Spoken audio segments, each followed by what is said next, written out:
तो इस बार फाइनली मुझे मौका मिल ही गया कि मैंने एक साथ महाकालेश्वर और काल भैरव दोनों के भी दर्शन करे।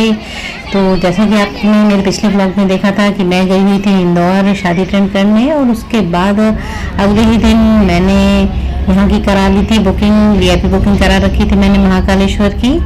तो हे एवरीवन, मैं हूँ निधि, और चलिए आज आपको हम घुमाते हैं साथ में महाकालेश्वर ज्योतिर्लिंग और काल भैरव दोनों के ही। तो बस शादी अटेंड करने के बाद दूसरे दिन मैं निकल पड़ी उज्जैन की तरफ। यहाँ पे मैंने पहले से ही वीआईपी बुकिंग करा रखी थी, जिसका कि रेट 250 रुपीज़ पर पर्सन था, और उसमें टाइम स्लॉट्स दिए हुए थे।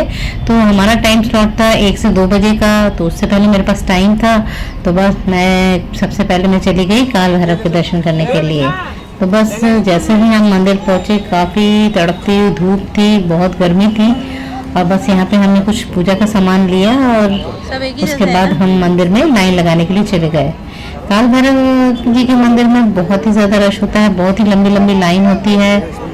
तो हम बस फटाफट अपना हमने प्रसाद लिया और भागते हुए हम चले गए लाइन में लगने के लिए।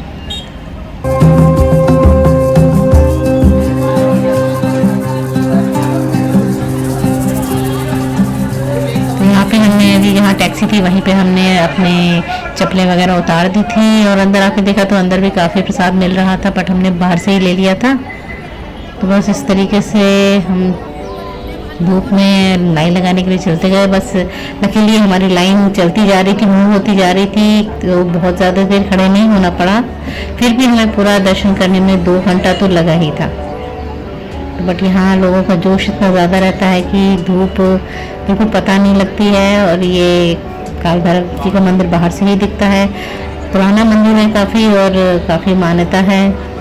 कहा जाता है कि अगर महाकालेश्वर के दर्शन करें तो काल भैरव के दर्शन भी ज़रूर करने चाहिए। तो बस इस वजह में मैंने सोचा था कि मैं इस बार काल भैरव जी के दर्शन ज़रूर करूँगी।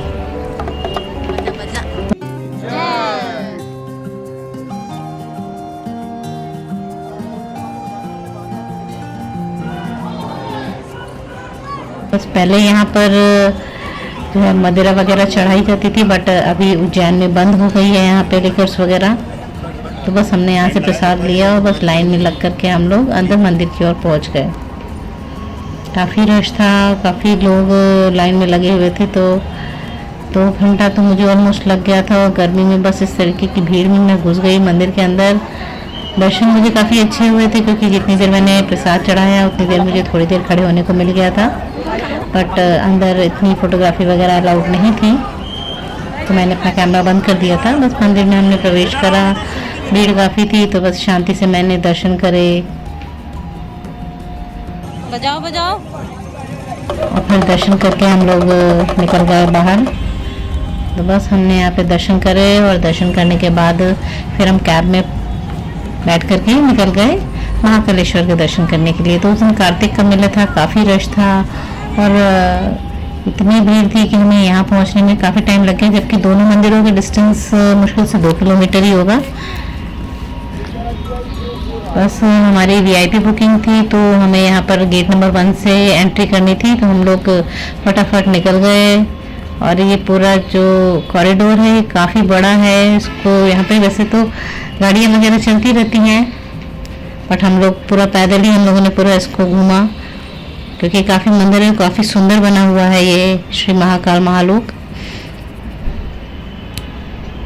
और अगर इसको रात में देखते हैं तो वो और भी ज़्यादा खूबसूरत लगता है, बट हमारे पास टाइम नहीं था क्योंकि हमारी रात की ट्रेन थी। तो बस हमने फटाफट चले, और यहाँ पर मुझे पैदल ही चलना था, तो मैंने पैदल ही पूरा देखा। मंदिर काफ़ी सुंदर बना हुआ था। तो बस फटाफट हम लोग दौड़ते हुए यहाँ पर गेट नंबर 1 से हमने एंट्री करी, और जो भी अपनी स्लीपर्स और वो सब हमने यहाँ पर उतारी, और बस मंदिर में दर्शन करने के लिए चले गए। तो ये मेरा महाकालेश्वर का सेकंड विज़िट था। तो जब मैं पहली बार काफ़ी साल पहले आई थी तो ये कॉरिडोर नहीं बना हुआ था, तो अलग ही तरीके का एक्सपीरियंस था। और अभी ये काफ़ी सुंदर सा कॉरिडोर बन गया है, जहाँ पे इतनी सुंदर सुंदर स्टैचूज़ वगैरह बनी हुई हैं, तो देख करके बहुत ही अच्छा लगता है। तो बस इस तरीके से हम अंदर हमने एंट्री करी, और हमने थोड़ी देर बस भगवान के दर्शन करे। काफ़ी अच्छा वाइब आ रहा था, तो मन बहुत ही खुश हो गया मेरा।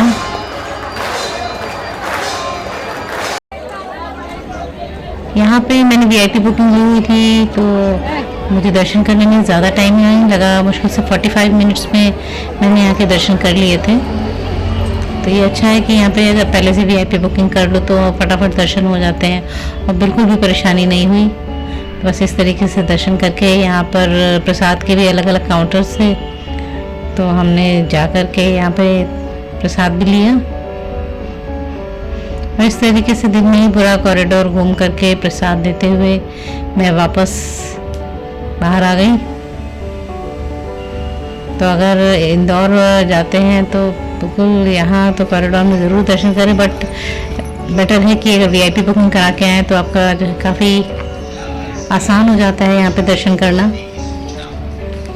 और अगर बस मार्ती में आना चाहते हैं तो उसके लिए तो बहुत पहले से ही हमको बुकिंग करानी पड़ती है, उसी के हिसाब से हमको आना पड़ता है, क्योंकि बस मार्ती होती है यहाँ पे सवेरे 4 बजे, जिसके लिए रात से लाइन लगती है। तो वो भी मैं एक बार ज़रूर अटेंड करूँगी क्योंकि मेरे मन में बहुत इच्छा है। तो बस इस तरीके से मैंने यहाँ पे लिए प्रसाद और उसके बाद हम लोग निकल गए फटाफट अपनी ट्रेन पकड़ने के लिए। तो इस तरीके से आपने मेरे इंदौर उज्जैन दोनों की ट्रिप के अगर ब्लॉग्स देखे हों और अगर आपको ये अच्छे लग रहे हो तो मेरे चैनल को सब्सक्राइब करिएगा। बस इसी तरीके से मैं छोटे मोटे ब्लॉग्स और फूड वीडियोस डालती रहती हूँ। तो बस देखिएगा, रात में इस कॉरिडोर की इतनी खूबसूरत सी कुछ क्लिक्स ली हुई है मैंने, तो वो देखिएगा। और अगर मेरा वीडियो अच्छा लगे तो मेरे चैनल को सब्सक्राइब करिएगा। तो फिर मैं मिलूँगी अपने एक नई वीडियो में, तब तक के लिए take care and bye bye.